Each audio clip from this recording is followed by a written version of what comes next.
Hello, my name is Amina Williams, and I'd like to discuss 5 business communication skills that I have developed during this semester's strategic communication course. The first skill is how to ensure ethical business communications.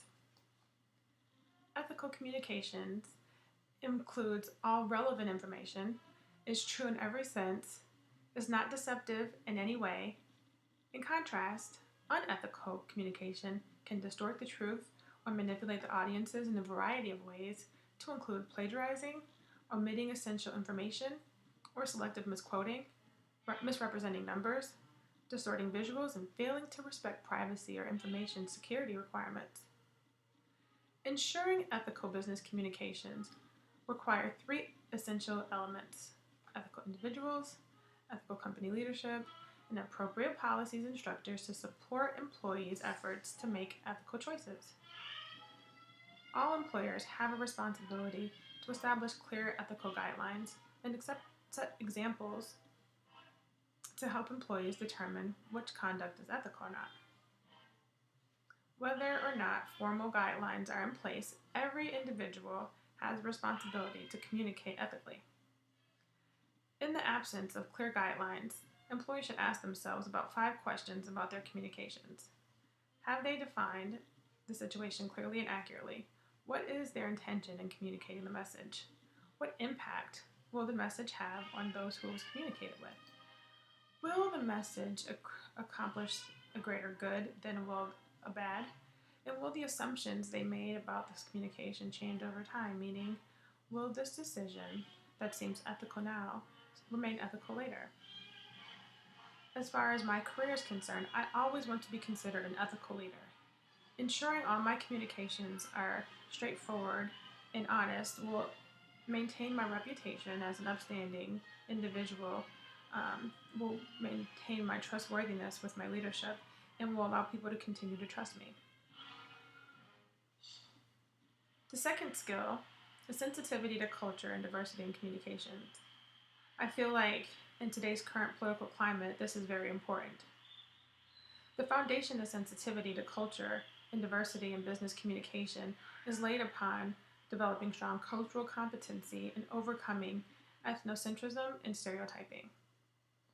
Cultural competency includes an appreciation for cultural differences that affect the communication and the ability to adjust one communication style to ensure that efforts of sending messages and receiving messages across cultural boundaries are successful.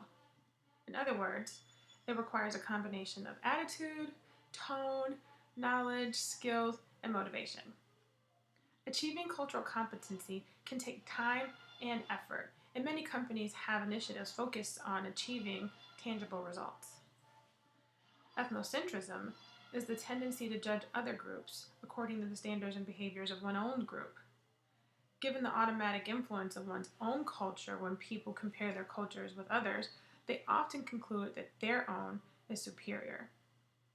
An even more extreme example is xenophobia, which is a fear of strangers and foreigners, which we are seeing a lot of with the current administration, especially for people of color. Clearly, business people who take these views should not be successful communicators, especially cross-culturally. Distorted views of other cultures or groups also results from stereotyping, assigning a wide range of generalized attributes to an individual on the basis of membership in a particular social or cultural group. Those who want to show respect for others and communicate effectively in business need to adopt more positive viewpoints in the form of cultural pluralism, the practice of accepting multiple cultures other than one's own. When crossing cultural boundaries, you'll be more effective if you move beyond simple acceptance and adapt your communication style to that of the new cultures you encounter, even integrating aspects of those into your own culture. This can be accomplished by avoiding assumptions, withholding judgment, and acknowledging distinctions. Don't assume that others will act the same way you do, or use language and symbols the same way you do, or even operate from the same values and beliefs as you do. And when people act differently, don't conclude that they are in error or that their way is invalid or inferior. And lastly, don't ignore the differences between another person's culture and your own. Communicating successfully between cultures requires a variety of skills, all of which I intend on improving throughout my career. To improve intercultural communication, I'm going to study other cultures, study other languages, continue to work on communicating verbally and in writing as clearly as possible, listening carefully, and using software or interpreters when possible. By displaying cultural sensitivity and appreciating diversity in the workplace, I hope to not only be an ally for the underrepresented, I hope to be considered for positions requiring international work or sensitive work requiring those often underappreciated skills. Next is the importance of planning business messages. The three-step writing process ensures messages are both effective and efficient. To me, planning is the most important of the three. As soon as the need to create a message appears, inexperienced communicators are often tempted to drive directly into writing. However, skipping or shortchanging the planning stage often creates extra work and stress later in the process. First, thoughtful planning is necessary to make sure you provide the right information in the right format to the right people. Taking the time to understand your audience members and their needs helps you find and assemble the facts they're looking for and deliver that information in a concise and a compelling way. Second, with careful planning, the writing stage is faster, easier, and much less stressful. Third, planning can save you from embarrassment and blunders that could hurt your company, hurt your reputation, and hurt your career. To plan any message, first analyze the situation by defining your purpose and developing the profile of your audience. You must know enough about your purpose to shape your message in a way that will help you achieve your goal. Moreover, without a clear purpose to guide you, you're bound to waste time and energy. When you're sure what you need to accomplish your message, gather the information that will meet your audience's needs. Gathering the information will fulfill your audience's needs is a vital step before you attempt to organize your content. Next, select the best combination of medium and channel to deliver your message. Factors to consider when selecting media include the level of formality, the specific limitations of each media, the level of urgency of the message and the cost options, and lastly, your audience's preference. Then, you want to organize the information by defining your main idea, limiting your scope, selecting the direct or indirect method or approach to delivering the method, and then outlining your content. When you organize messages carefully, you save time and conserve creative energy because the writing process will then be quicker and you will spend less time rewriting. Good organization also helps your audience members understand your message, and it helps them to accept your message and save them time. Next is writing negative messages. In a perfect world, everything would go smoothly and everyone would always be happy. As we certainly know, that's not how the business world works. We do have to give bad news. We will have to deal with both disgruntled employees and customers. And two facts of life: we can't make everyone happy, and some people won't be satisfied regardless of what we do. Depending on the situations, negative messages can have as many as 5 goals. The first is to give bad news, ensure the acceptance of the news, maintain the receiver's goodwill, maintain the organization's good image, and minimize or eliminate future correspondence on the matter as appropriate. When you need to convey negative news, you can't avoid the fact that your audience may not necessarily want to hear what you have to say. To minimize the damage to the business relationships and to encourage acceptance of your message, it must be planned carefully. When preparing negative messages, choose a delivery method with care. Ensure your message is well organized, which will help readers accept the news better. By writing clearly and sensitively, you can take some of the sting out of the bad news and help your reader adapt, accept, and move on. Protect your audience's pride by using language that conveys respect. The need for careful attention to detail continues as you complete your message. Revise the content and make sure everything is clear, complete, and concise. Be sure to deliver the message promptly. Withholding or delaying bad news can be unethical and even illegal. Now use your best judgment to determine whether to use a direct or indirect method to deliver the bad news.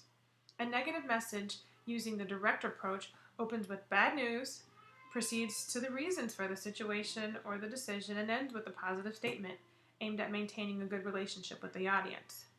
A negative message using a direct approach opens with bad news, proceeds to the reason for the situation or decision, and ends with a positive statement aimed at maintaining a good relationship with the audience.